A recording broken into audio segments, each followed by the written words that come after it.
why don't you give us a little bit of an introduction as to who you are and what you do?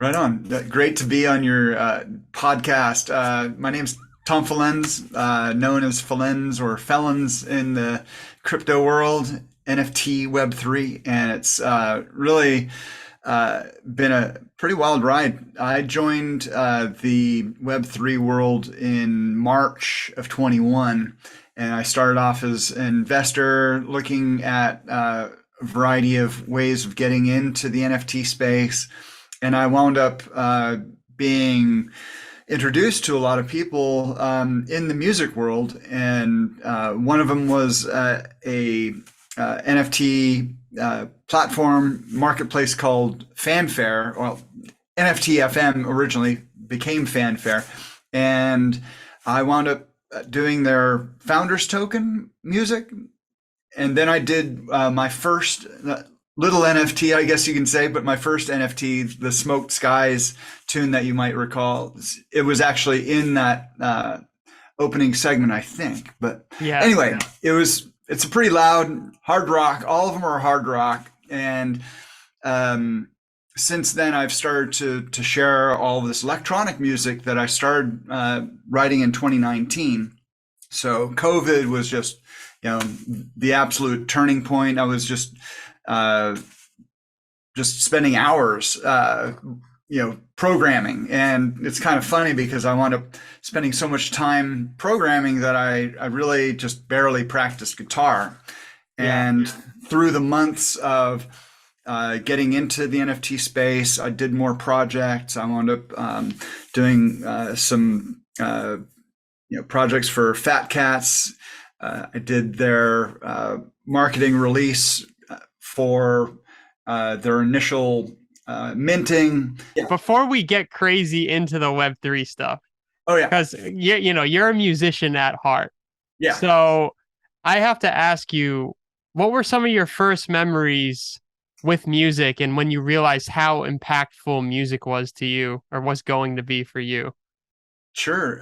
It's kind of interesting because I think it was more just a natural attraction for me because there's stories, pictures of me crawling out of my bed when I was like two and a half, three, while the kids were all put to sleep. I'm the youngest of three, and I would crawl into this easy chair next to where my parents and my aunt and uncle, who lived really close at the time, were doing their uh, you know concerto, because two cellos, two violins, and I just was attracted to the music. And That's from there I just listened to music all the time, and I started air guitar, and yeah. just everything about and the interesting thing that happened to me, and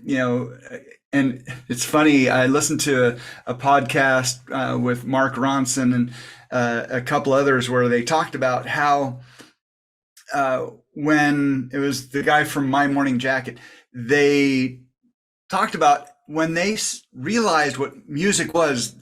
They heard these songs and they just kind of started tearing up, welling up, and this is like the most beautiful thing on the planet. And that kind of hit me all the way through, elementary, junior high, high school, and I wound up getting my first guitar at 17, which is interesting that I had all this connection to music, but I finally needed to get it out. And so my dad bought me my first acoustic, and I tried to do open excuse me cover tunes, and playing with a band, and Yeah. it just didn't work. It just didn't work. I'm gonna just feeling this disconnect. It just wasn't natural to me, and so I started writing my own music, and so Yeah. solo, acoustic, instrumental. Well, that's interesting you say that because I can and also you were answering the next question I had, which was what was the first instrument that you started to play? So that was a phenomenal kind of segue into that. Um, but sorry, I lost my train of thought for a second. Oh, yes. I can relate to that heavily because I feel like when you're a musician, of course, it is a lot of work to find band members and to find other people who can kind of get in the same mindset as you when it comes to producing and when it comes to sitting down and creating. So what I love about the technology now is you almost, while it is still great to jam with people and do things along that line, it's great to just be able to almost be a one man band. And I can heavily relate to that. Just due to the fact that finding people and finding time to finding the space and all that is super difficult sometimes, you know? And that's kind of my personality too. I have this, uh, it's either social or it's uh, heads down grinding, and I have a hard time stopping and intermixing, and I'm really working on that now. Um, but for sure, the thing about me, when I picked up the guitar, it was actually more of a relationship with the guitar. It really actually kind of saved me. Yeah. It became my best friend, really, which is interesting to talk about because my teenage years were pretty rough, and so with that, I found that, and it was just a huge outlet and realization of what I knew I had in my head was possible on the guitar. And so Yeah. So did you take lessons or did you just play, pick it up, play a chord here, play a chord there? Next thing you know, you're playing full songs and you're making full songs, or was it something that you actually had a teacher you sat down with on a weekly basis, or? it was kind of organic in a way. There was another impetus to it. My brother was going to a different high school than me. It was kind of another story, but he came over with a few friends of his, and they had a band. And one of their friends, Drew, had this beautiful ES335 copy, but it was just a beautiful guitar, and he played it, and it's like, okay, I got to get that. And he wound up teaching me the first set of chords and got me started. But then I took a classical guitar course at the local junior college.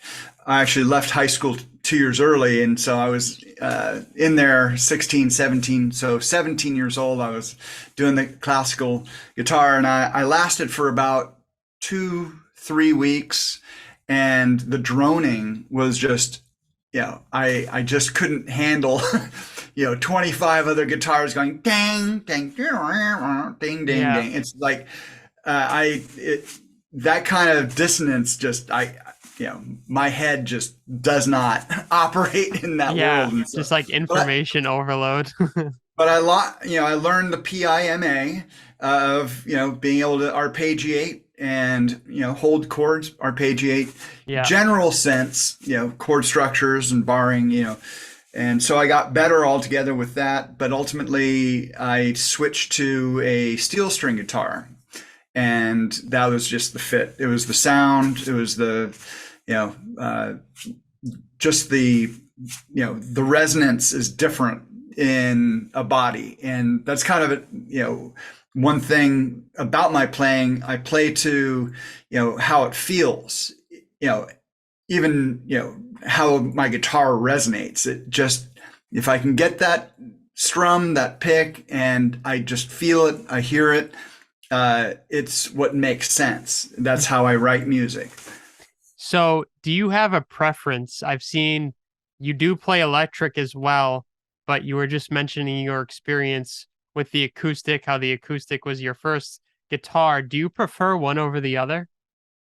Well, right now I am totally grooving back on the acoustic, and my playing style on acoustic actually, I can bend the crap out of strings on an acoustic, and so I can, and pop harmonics. I play with a pick, and I, use a lot of harmonics off the side of my thumb, and off the edge of my pinky, which or index finger rather, and I can just get a lot of expression and sound out of an acoustic that I go back and play on an electric, and I go, that just doesn't sound right, man. But I did spend 10 plus years just really metal Yeah. and hard rock and just doing a lot of echo, doing delay, deep reverb. Some of my musical instrument influences are like Ronnie Montrose, David Gilmour, Jeff Beck. And I got into jazz fusion after I went through the pop, hard rock, 70s, 80s rock. I wound up getting into jazz fusion where Al Di Meola, John McLaughlin, Alan Holdsworth, and the list goes on. Daryl Sturmer, just phenomenal guitarists out there. I can list 20 others, but heavy influences on. It was more tone than speed and prowess that I listened for, and so I'm not a shredder, but I just deliver sound, and I love melody and rhythm. So that's where I think it's, as a musician, I think it's amazing how fast we can get into something and consume as much of it as possible, and then it starts having a major impact on how we write and how we create. And then sometimes you can almost you squeeze the genre, and like, where else can I go with this? And then like once you squeeze as much as you can out of it, it's like, all right, I gotta do something else now. And I feel like there are more tools. Like every year there's always something new that you can dive into with how you can create, which is like, it's very exciting to be a creator these days. I mean, if you look back and you said maybe 20 years ago, one person was going to be able to write, mix, produce, mix, master, and promote and do everything, you'd be like, yeah, what type of budget are you looking at? 100 grand, 200 grand? And that's like on the lower end of back in the day. Yeah, you know what I mean? You having to go to a studio. Absolutely right. Yeah. So we sometimes, I mean, I take it for granted too, because I was more so grew up in the era where all this technology is now available. But I do think back to like when I was a kid and all the bands I was listening to. I'm like, yeah, when you actually think about it, all those bands you used to listen to back when you were younger, they all had to have budgets to go in those studios. They all had to have budgets to go on those tours and to do all this stuff that eventually reached down to you as a fan. So it's just, sometimes you just got to think and be like, damn, this is a pretty sweet time to be creating. But I'm curious to know, you're a guitarist at heart. So, but you're also into producing electronic music. Does most of your songwriting come from your guitar playing, or do you have any other methods for your songwriting? Does it vary? How does that all work? It's all by sound, and so I can do some input of keyboard if I'm noodling on it and just want to capture that, but most of my electronic stuff is mouse clicks. Yeah. Pure piano roll and just tweaking, and I mean going down the full rabbit hole of not only so I'm a real gearhead when it comes down to it, being a network engineer slash fixer. I mean, I love figuring out how to program something, and so with that, the whole concept of getting digital delays and having all these effects pedals back in the day, I was already totally dialed on how to get the right sound, knowing how to dial in my amp. If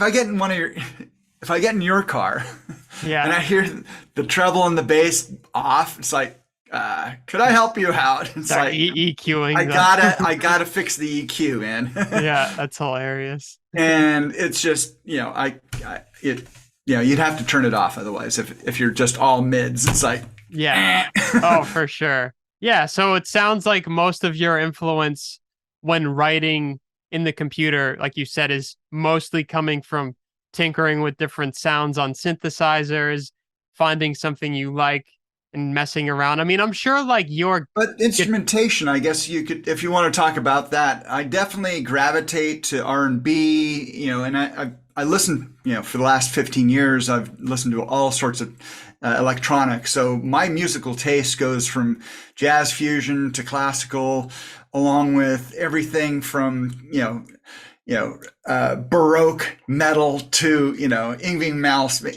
Malmsteen and, yeah, all these shredders that just are, Randy Rhoads, Michael Schenker, all yeah, these guys that are bringing new heights to guitar playing with a classical background, but also, you know, Pet Shop Boys, U2, everything that, one of my favorite bands is Tears for Fears, Roland Asbel. I'm hacking his name, sorry. Uh, just the ability to get that sound translated to choosing the instrumentation, getting the right EQ, getting the right spatial effect, be it reverb or delays or whatever, and modulation. All those things go into what the instrument is. The type of drums. Per track, you'll hear me stacking up. At least 3 to 5 different drum kits with various uh, like pieces percussions and yeah. out of each one and just mixing that all up because I'm very attuned to rhythm section because back in 2000 I actually joined a band. Sorry, 2009, 2010 I joined a band and I was a bassist. I Oh, picked up the nice. bass for it, and so really thinking about rhythm section is something that it kind of came out of me listening to jazz fusion, where jazz fusion is always, and generally jazz, it basically lends itself to each musician having his place or his or her place through the song. So the keys has their solo, the drums, the bass. I mean, everybody has their moment in the song to express their skill and capability based on the foundation of the tune, Yeah. and it just makes sense to me in that way too. And I kind of apply that in the instrumentation that and progressive rock is the closest thing that I have at the core, but I really love R&B. I've got a bunch of stuff that are kind of funky, but then hard rock. I'll spice it up. A lot of the music that I wrote in from 2019 to now did not have any guitar, and I just programmed the guitar into it. Yeah. So only on Smoked Skies is there real electric. And Right. But so I think yeah. as a creator, I feel like whether you think so or not, subconsciously your skills with playing the guitar probably transfer over to how you tackle writing in the computer, you know?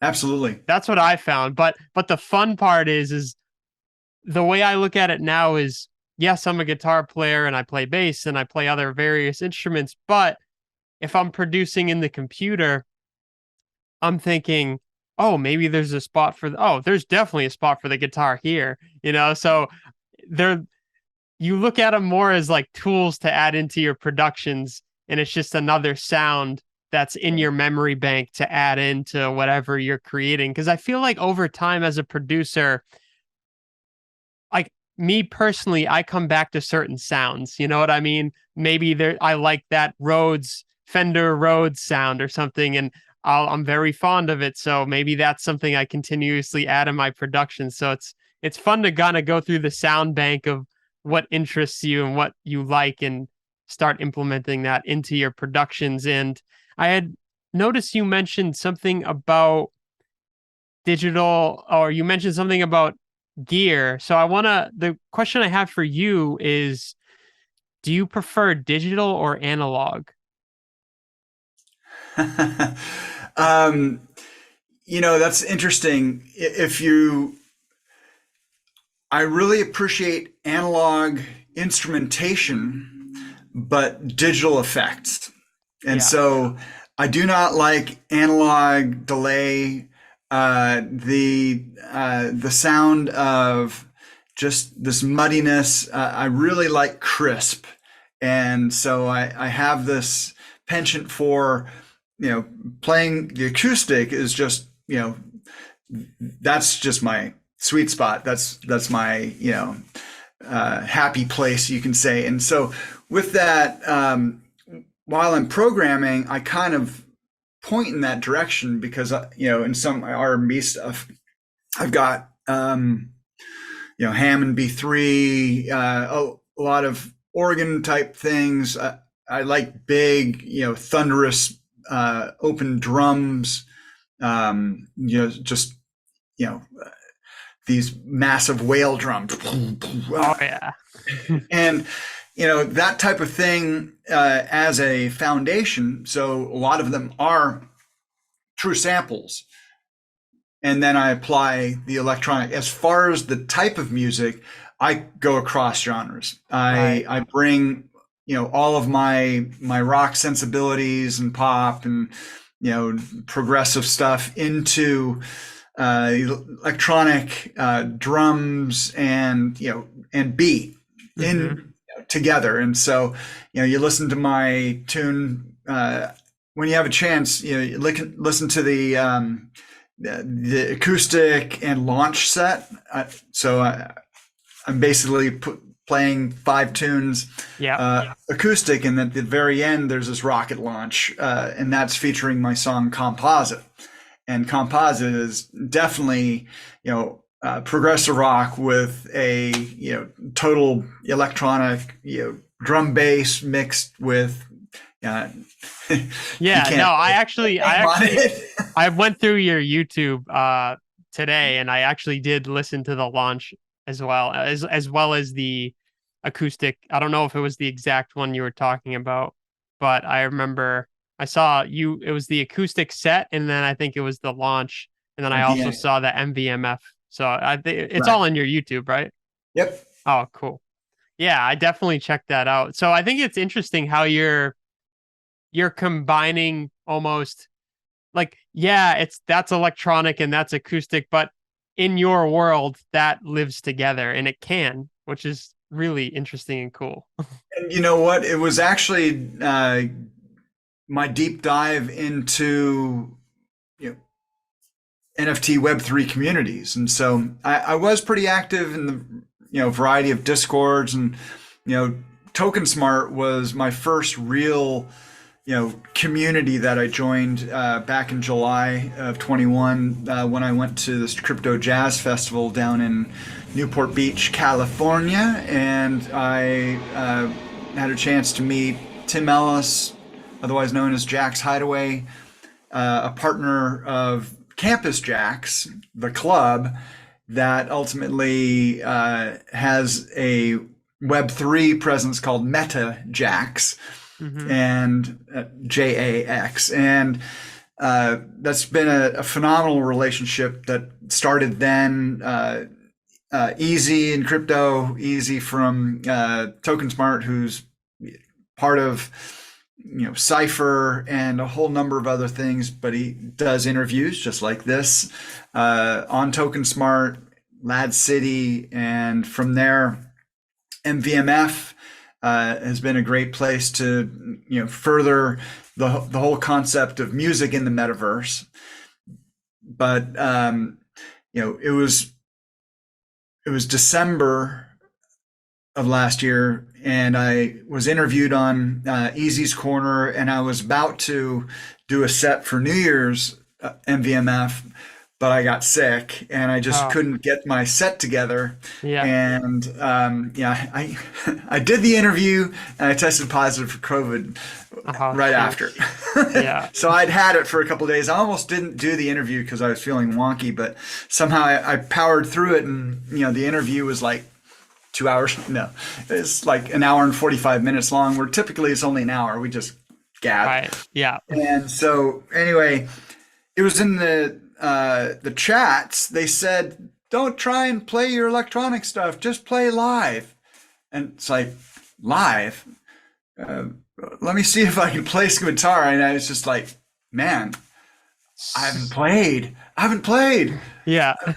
And I wound up meeting just an amazing woman by the name of Binks, Planet Binks. She has the organization called Third Planet Studio. Oh yeah. And she totally encouraged me to get back to playing, and she introduced me to the drummer of one of my guitar heroes, Al Di Meola, and he wound up putting a drum track on this tune, and I still need to finish it. Every interview I do is like, I need to put the electric guitar track down, but the whole idea is that I had to relearn the guitar to do that. I mean, I had to get my You were my rusty, huh? and it took me the better part of January and February to get up there, and then I overdid it, and I wound up getting tendonitis in Oh, jeez. my right wrist, and I had to stop for like another 2 months. But by May, June, I really picked it back up, and now you hear me.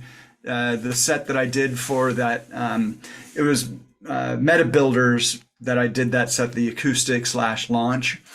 And So let me ask you this. So your origins in getting started with Web3 came from, if I'm not mistaken, you were at a show, got talking with someone and Web3 came up, or? a little bit before that, I actually was introduced to uh, Tim Ellis of Campus Jacks in, I guess it was April of 21.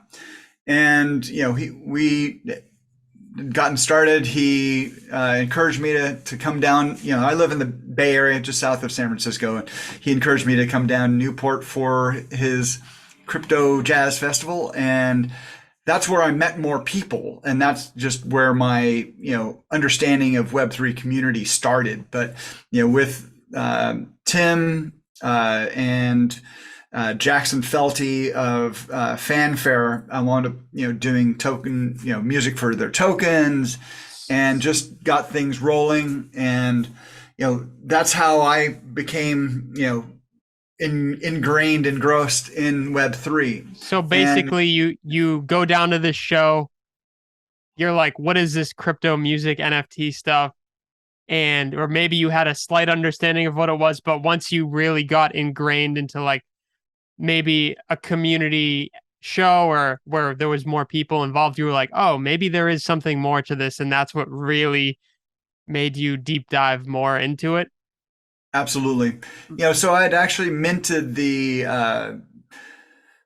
tokens for NFT FM / Fanfare in late June, and mid July was the festival, and I wound up starting a really great relationship with a team that was putting together essentially a movie of interviews, etc.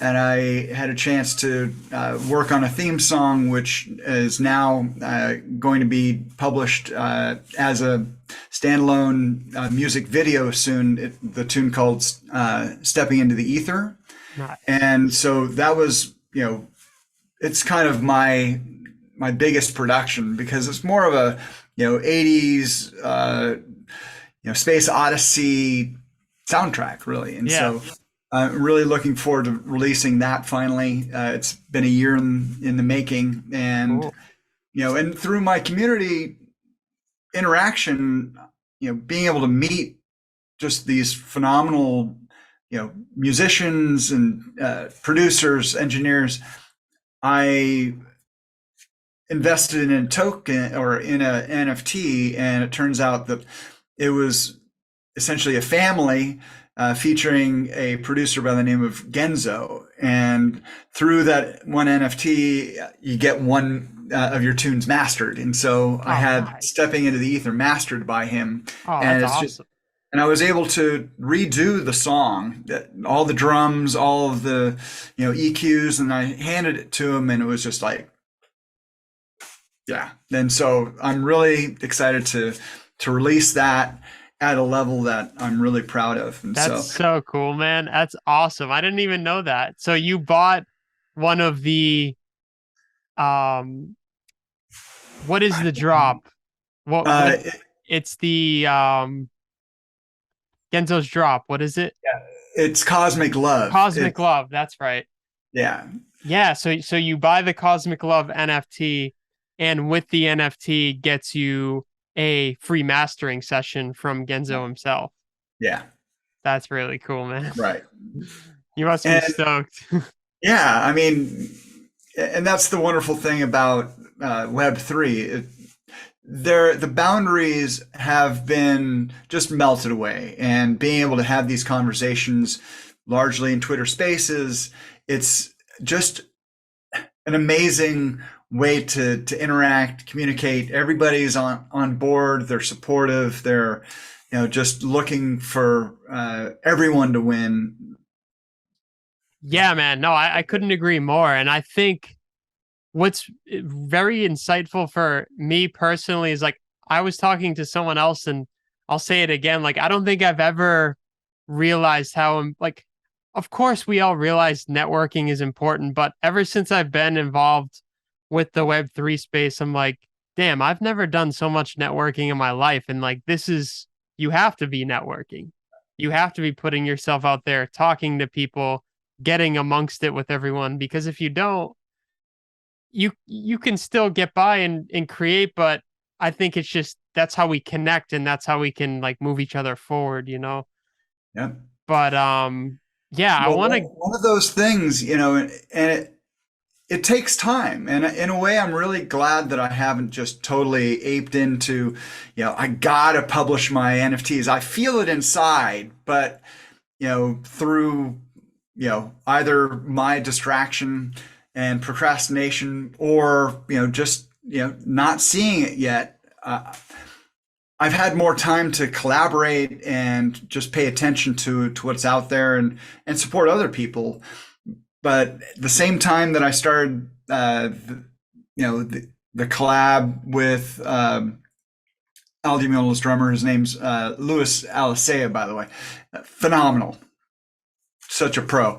And that's when Tim and I started talking about something new, where I have all this acoustic music, and he was listening to some, and I said, I've got this one kind of smooth jazz tune, and he went, yeah, well, there's a sax player that's in our circle that is all about bringing in musicians that are not necessarily in the jazz scene, and doing some crossover.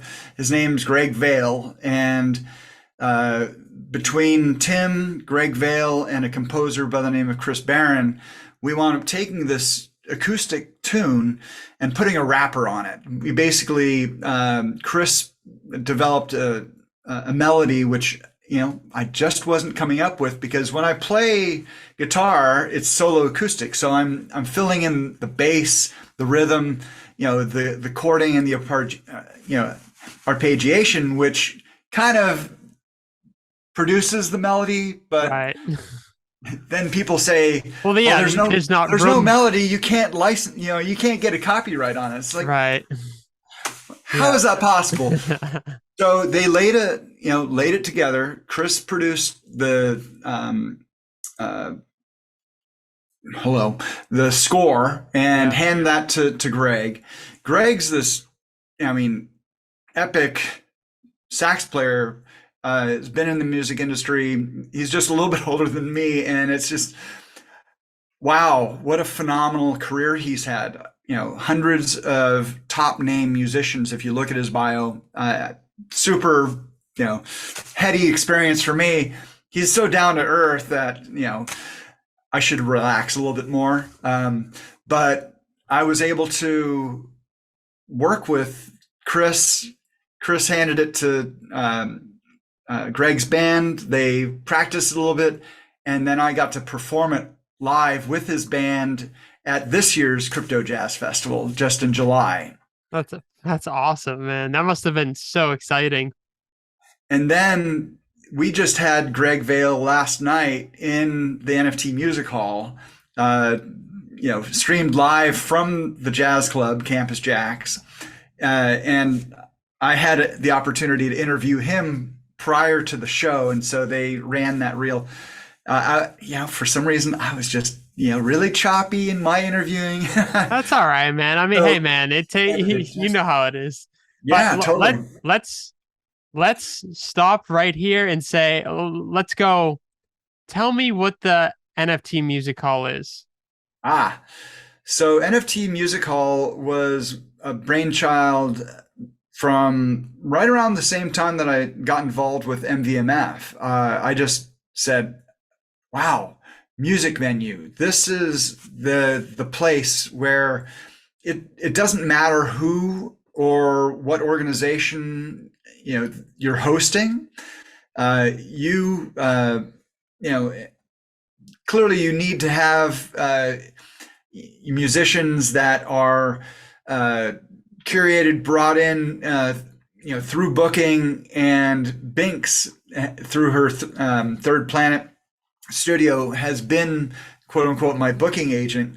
I'm jumping ahead a little bit, but Yeah. the way I saw it was that there's just so much opportunity to just have a club, and everywhere I looked there were projects with stages, and so all these really phenomenal builds were really single purpose to some degree, and some are having more shows regularly now, but for me, I just saw this opportunity to create like the corner or the downtown club.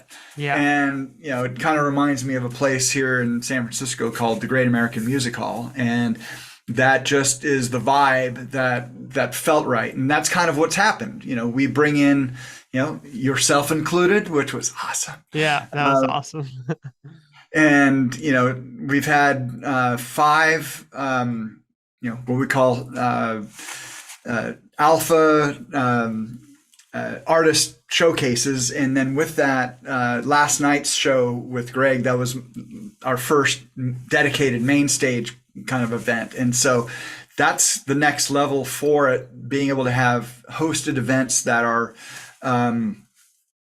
that have more specific token release, anything that you can imagine a artist wanting to do in the metaverse, we can start catering to that specific thing and just helping them reach that new goal, and being a partner with them to do it. That's next level. Yeah, oh, for sure. And I love what you're doing with your format. I think it's really cool that you are adding some type of interview in between, because I remember with mine, we had talked before and then we had gone into some music. So I think it's a very interesting concept due to the fact that the people who are watching the show are also, not only are they listening and watching, but they're learning too about the artists that they're listening and watching, which I think is unique in and of itself.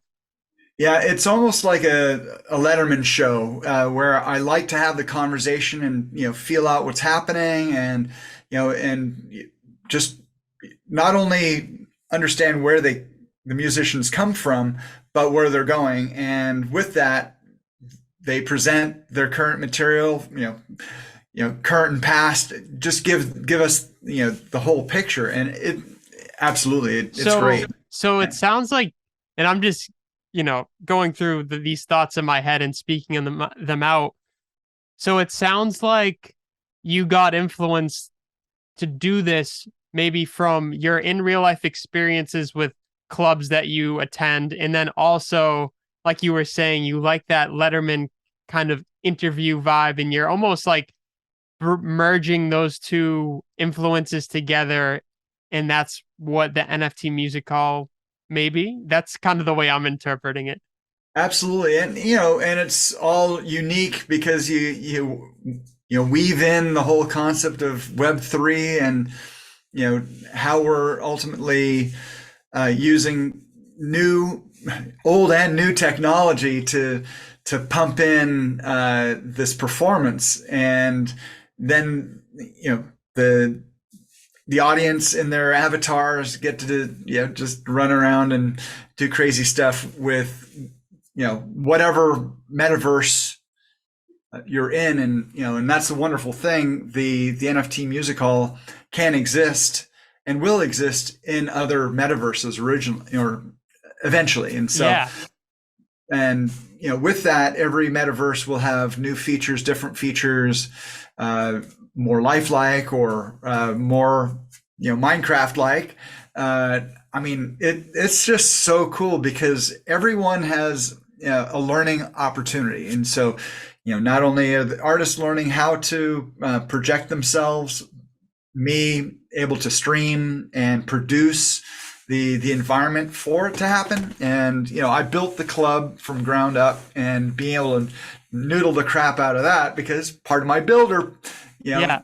mindset was just like, I got to put the staircase here and balcony, flashing lights there, and project the video behind the NFT music hall sign on the DJ booth. I mean, it just where to put the speakers. I mean, how Yeah. many mouse clicks it took to put everything in place is Oh yeah, man.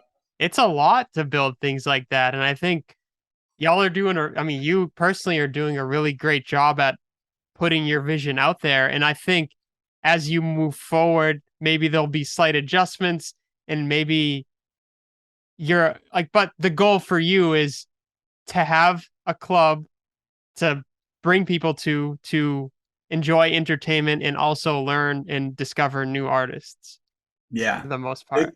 absolutely. And it's kind of funny because I did this, create it, and they will come and like, wow, they are. And who's going to MC this? It's like, Yeah. holy crap, that's on me. And Yeah. so all of a sudden I had to jump out of my comfort zone and be on the mic. And I'm still learning how to gather my thoughts to answer, ask the right questions, Right. keep on moving along, because I do have this thought gestation period that it goes to my mad scientist Yeah. brains, because my father was a rocket scientist and super intelligent, but also very deliberate in his thought and speaking. And with that, it's just quickening. That has just been a really amazing experience, amazing exposure. It's Yeah. No, been I feel you, man. stressful. I'm the Yeah, same way. Like, even like right now, I'm trying to get better at that as well. And I think through me having the podcast, I'm trying to get my skills a little bit better when it comes to interacting, asking, and answering. And yes, it is a little bit out of the comfort zone, but even a little bit of progress each interview moving forward, that's a win. So definitely. that's the way I try to look at it. And that's cool that you're pushing yourself to try to better yourself as well, because I think that's what it's all about. And yeah, so It's been awesome. I mean, the level of musicianship, the people that have just been in the shows performing. I mean, I'm yeah, I mean, yeah, the reason why we're connected is because you have the NFT music hall. If it exactly. wasn't for the NFT music hall, we wouldn't be having this conversation. So That's true. so Yeah, it's really cool that you're doing this, and just keep hammering at it, because it is a freaking cool idea. Like, I dig it, and I dig just the art. Like, even the show you did last week, that was awesome, man, with yeah, Hexadized and everyone. Like, that was so cool. So absolutely. Yeah, yeah, man, just keep doing it and keep sharing it. And good, you know the deal, man. yeah. Consistency, and think good things will happen. I appreciate that very much. And Yeah.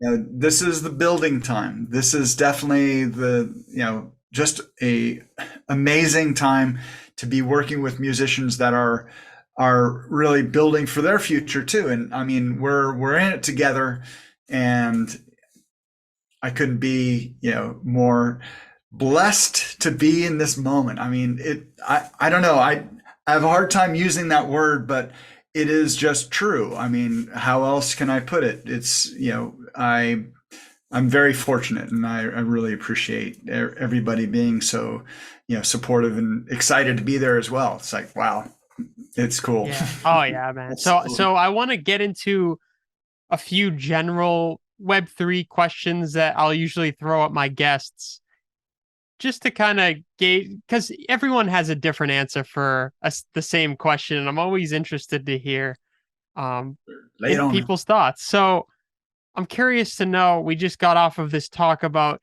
your NFT music hall, which is, a plot in the metaverse that it's a venue in the metaverse that you have shows at. So my question to you is, how much of an impact do you think metaverse will have on artists?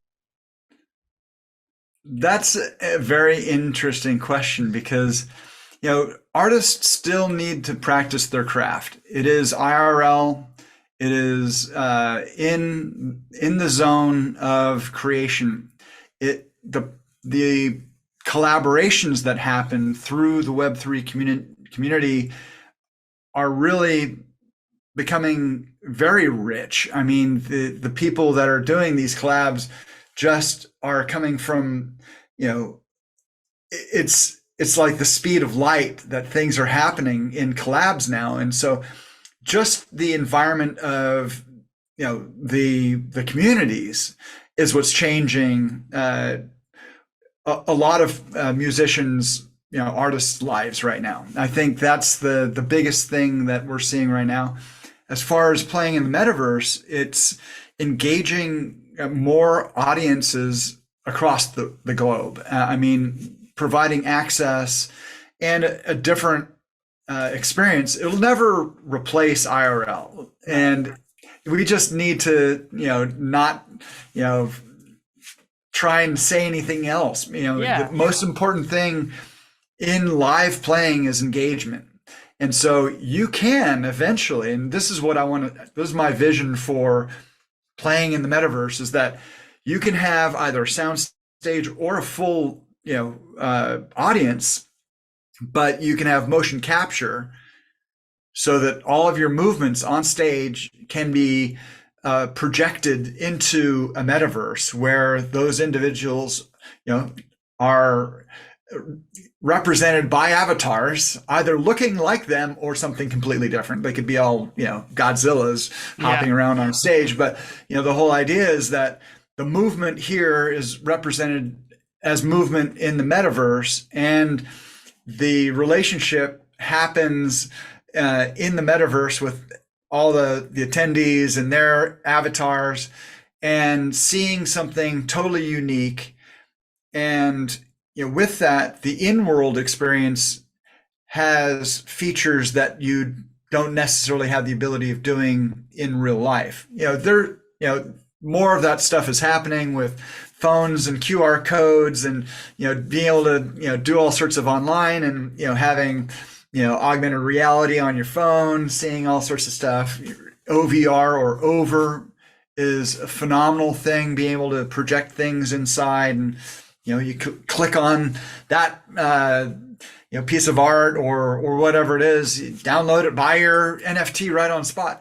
And that ultimately is the crossover where your richness of experiences. And so if your audience is in India and your performance is in Chicago, they want to be there, they want to Right. see it, and the richest experience they can have is in the metaverse. And so being, and they could be from all over the world watching simultaneously as avatars in that world. And so, and it's also community based where, people start collecting wearables, and they want to show off their wearables, being able to,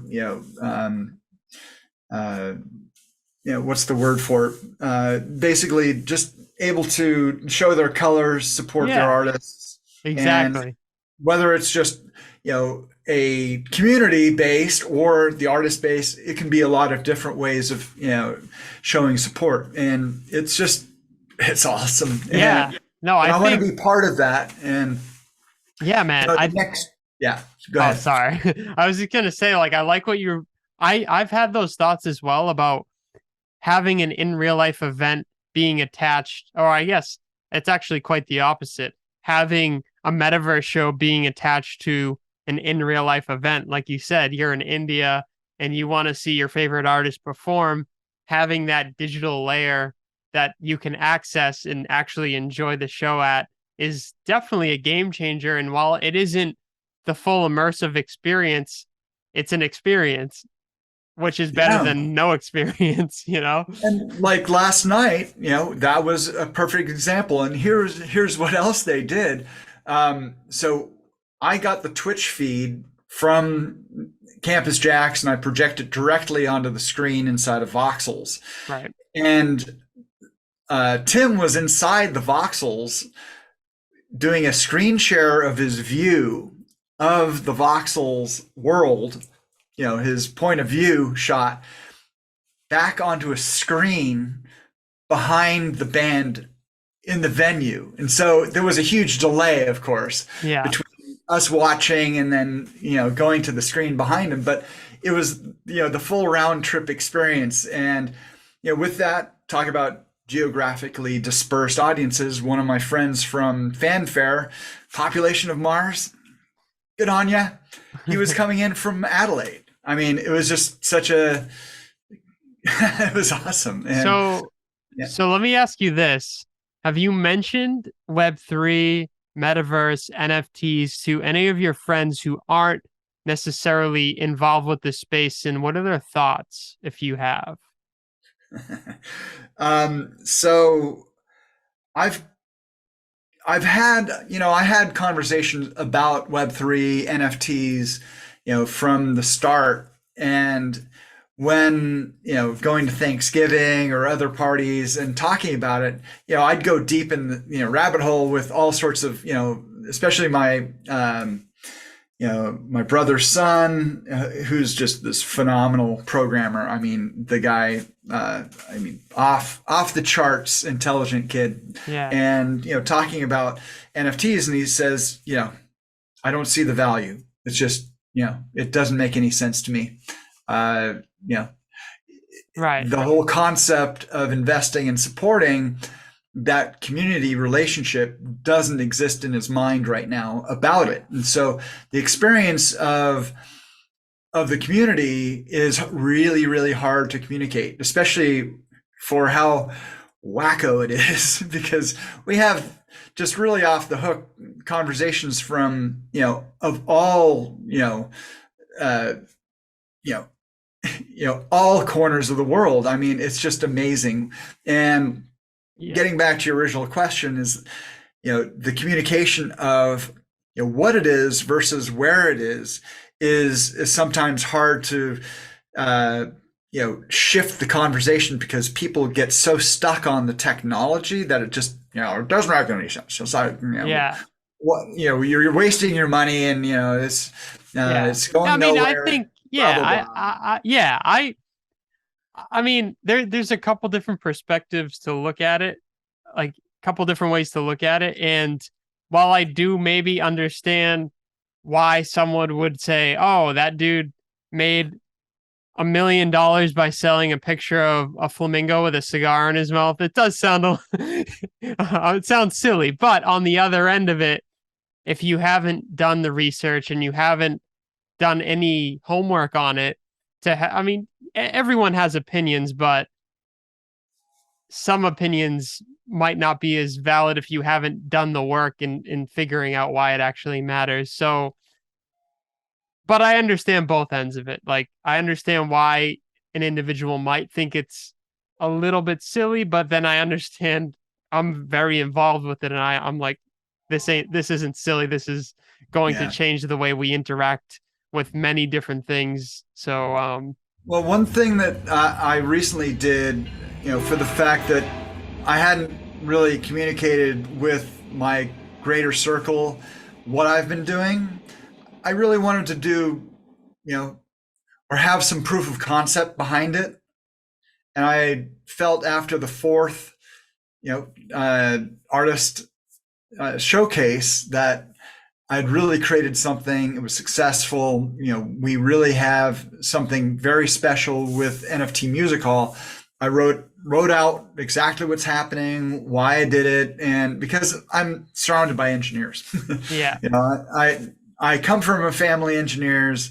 My sister, became VP of UX at a really big name company. My brother is a you know incredibly talented, at very high level mechanical engineer. My mom was a COBOL programmer, expert by the time she retired. My father, of course, was, essentially a rocket scientist, PhD with, a lot of published work. And, coming out of that family, all, because of my siblings all being very close, in age, we share the same friends and the same intellect. And, just to be able to talk about this, as not the same, but in a way, multi-level marketing, Yeah. it cannot exist. Hypnotism cannot exist. I mean, you can't hypnotize any of us. No. And it's just like one of these things where, bullshit factors like, Yeah, and it's like, I think in general, I see.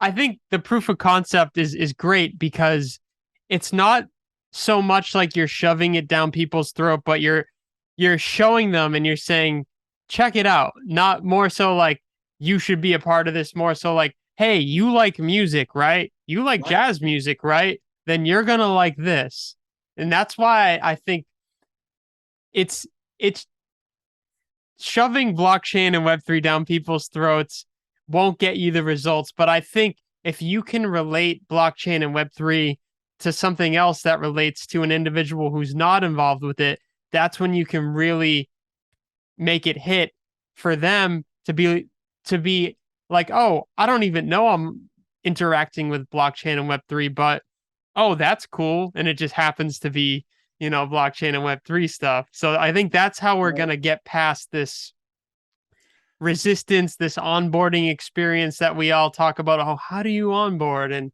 I think the answer to that is just not to shove it down people's throats and more so talk about it. But right. sometimes people won't bite, and that's okay. And sometimes people won't bite the 10th time, but maybe the 11th time you're like, hey, Yep. I have this show coming up and it's going to include an artist in a genre that you're really into. You would really like this. And then all of a sudden they're involved.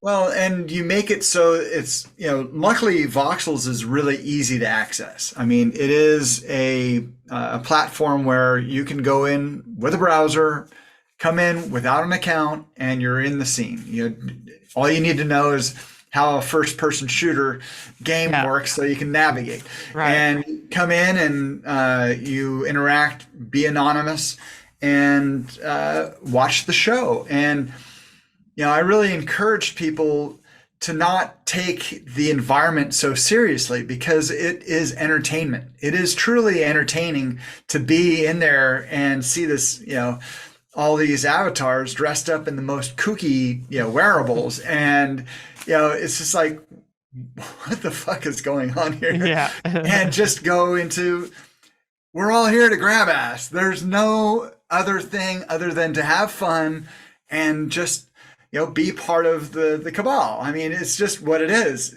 You can't define it any other way at the root of it. You're there to be part of the nuttiness and enjoy what's happening. And, when you have a high caliber musician like Greg Vale or yourself, I mean, all these artists that have just been, creating, even, just the people that are feeling the space out. I mean, to be able to share in those people's next steps, not only in their musicianship, but, into the space. I mean, there's something to that experience that, it's hard to relate to people what the value of that alone is.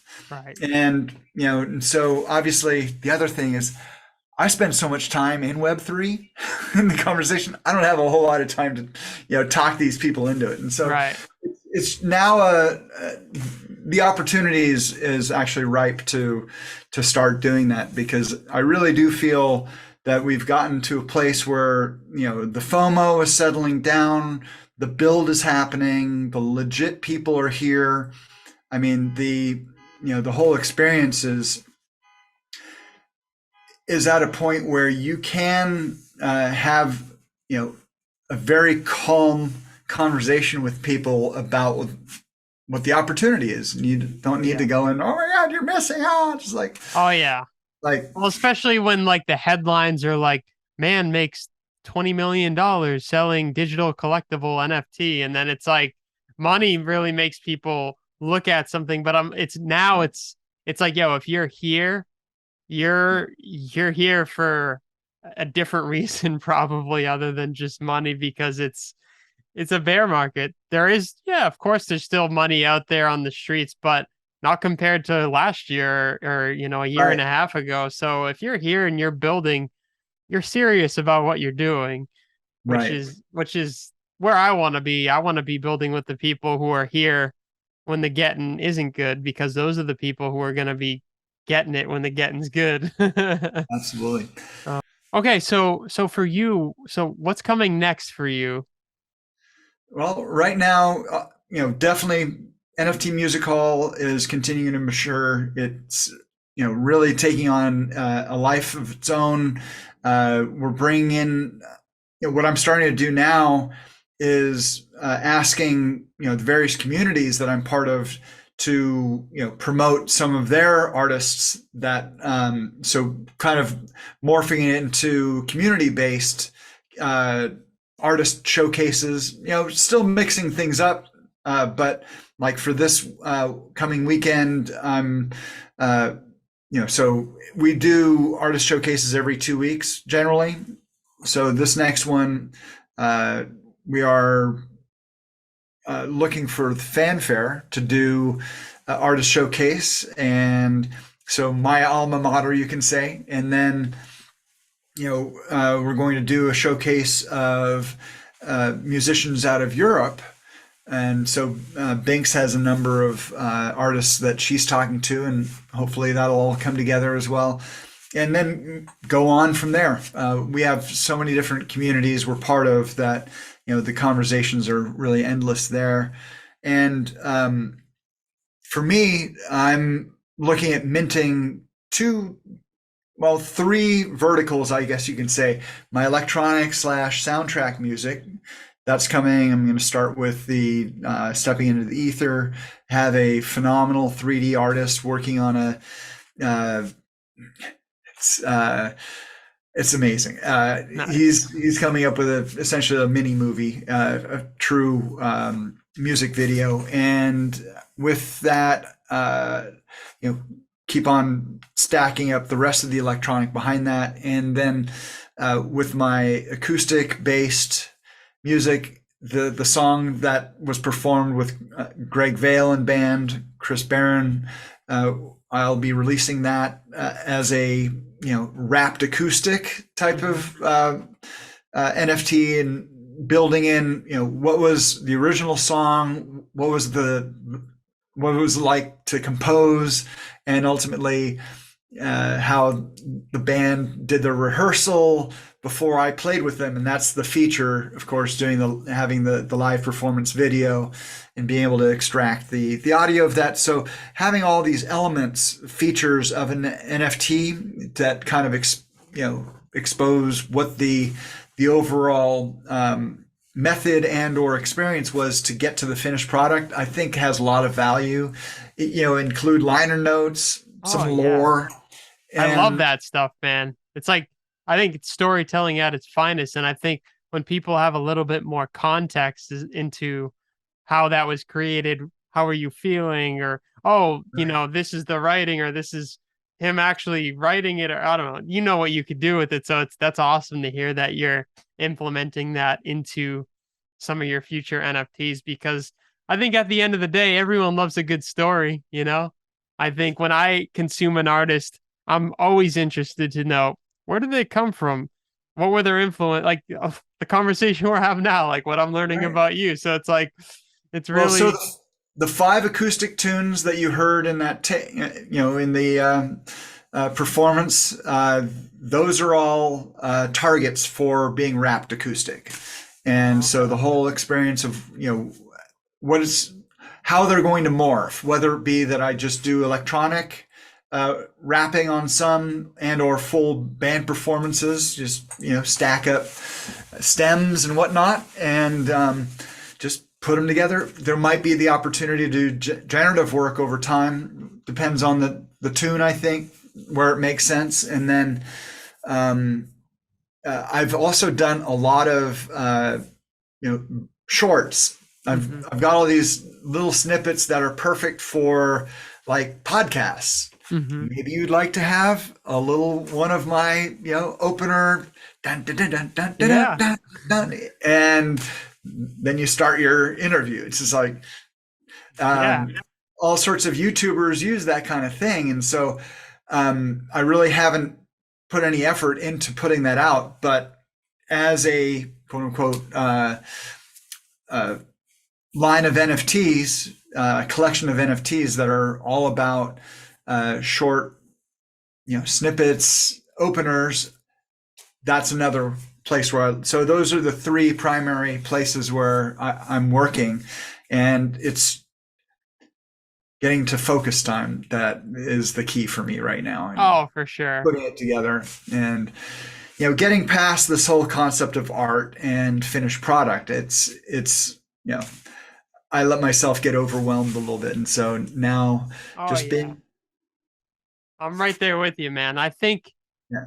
sometimes we get so caught up in having the perfect piece that we don't have a piece in general. So I think having something that has flaws is better than having nothing with no flaws, because you don't have anything. So I think that's always been a hurdle for me, is like I haven't been up to the standards I want to be up to, therefore I won't release. And then you're doing yourself a disservice because you're not giving yourself time to learn and build from your previous releases. And then maybe your 10th or 11th release, or actually, you know what? Your 10th or 11th release is going to be a hell of a lot more higher quality than your first release. So it's just and getting over the and they hurdles go of back doing to it. your first and go, wow, that's cool.